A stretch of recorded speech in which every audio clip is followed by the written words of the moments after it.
పిఠాపురం పట్నం మహారాజా రైల్వే వారధి సమీపంలో ఉన్న శ్రీరామ దత్త సాయి పీఠంలో మార్గశిర పౌర్ణమి దత్త జయంతిని పురస్కరించుకుని లోక కళ్యాణార్థమై స్వామివారికి విశేష అర్చనలు హోమాలు వైభవంగా నిర్వహించారు. వేరే జిల్లాల నుంచి కూడా భక్తులు వచ్చి కార్యక్రమాల్లో పాల్గొని స్వామివారిని దర్శించుకున్నారు. ముందుగా దత్తాత్రేయ స్వామివారికి పంచామృత అభిషేకం విశేష పూజలు జరిపారు.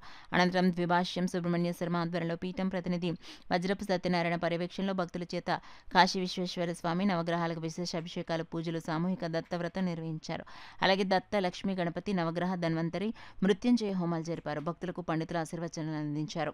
ఈ సందర్భంగా ద్విభాష్యం సుబ్రహ్మణ్య శర్మ వజ్రపు సూర్యనారాయణ పలువురు భక్తులు మీడియాతో మాట్లాడారు. మన శ్రీరామదత్త సాయి పీఠంలో విశేషంగా ప్రతి పౌర్ణమిలాగే ఈ పౌర్ణమి నాడు కూడా దత్తాత్రేయుడికి విశేష అభిషేకము అంటే నూతనంగా ఈ మాసంలోనే స్వామివారి యొక్క దివ్య పాదుకలు ప్రతిష్టా కార్యక్రమం జరిగింది. దత్తాత్రేయుడి యొక్క దివ్య పాదుకలు ప్రతిష్ఠించడం జరిగింది.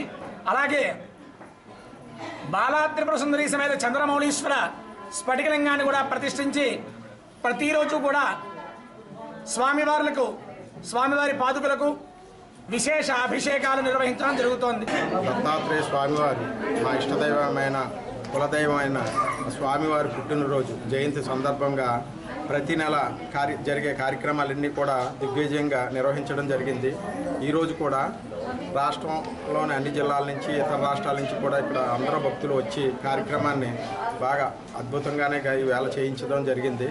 కాబట్టి భక్తులందరూ క్షేమంగా ఉండాలని లోక కళ్యాణార్థం ఈ కార్యక్రమాలు జరుగుతున్నాయి. ప్రతి నెల కూడా ప్రతిరోజు కూడా ఇక్కడ మా గ్రామం నుండి మేము సుమారు 15 కుటుంబాలు వచ్చాము సార్. 15 కుటుంబాలు కూడా రాత్రి మేము వచ్చాము. మాకు అన్ని సౌకర్యాలు చక్కగా జరిగేవి. రూములు ఇచ్చారు, ఎటువంటి లోపం లేదు. రెండోది చాలా చక్కగా కార్యక్రమం తెల్లవారితే 5 గంటకి వాహనాలు ఇచ్చారు. ప్రతి దేవాలయానికి మేము దర్శనం చేసుకుని వచ్చాము.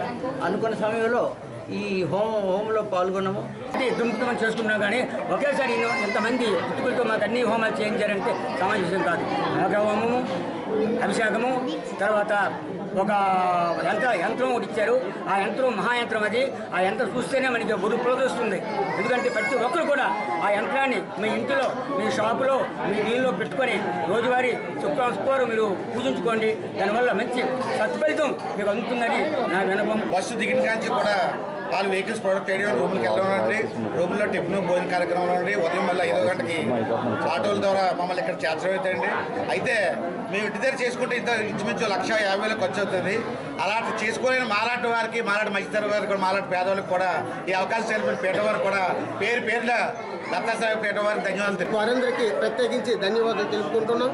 అలాగే మాకు వసతి కావచ్చు, మరి భోజన సౌకర్యం కావచ్చు చాలా చక్కగా జరిపించారు. లోకల్లో ఉండే దేవాలయాలు కూడా వాళ్ళ ఆటోలో మార్నింగ్ 6 కల్లా మాకు మొత్తం చూపించి మరి ఈ కార్యక్రమాన్ని మా చేత ఇంత మంచిగా చేసినందుకు వారికి సోమపేట మండలం మామూలు గ్రామం నుంచి వచ్చాము. మాకు నిన్న వచ్చిన నుంచి ఈరోజు వరకు కూడా చాలా మంచి మీరు సౌకర్యాలు కల్పించారు. అలాగే నైట్ భోజనం కానీ ఉదయం కూడా మాకు 5 టెంపుల్ని చూపించారు. ఆ టెంపుల్ని చూడడం మాకు పూర్వజన్మ అదృష్టం అనుకోవడమైంది. మళ్ళీ మాకు అవకాశం వస్తే నెక్స్ట్ టైం కూడా మళ్ళీ మేము వస్తాము. మేమే కాకుండా మా ఊరు నుంచి 50-60 కుటుంబాలు కూడా తీసుకొస్తాము. कटक डिस्ट्रिक्ट ऐसे दूर आसिकी बड़ एटी जग्गे आवारू बहुत भल आनंद लगिला बहुत आनंद लगे।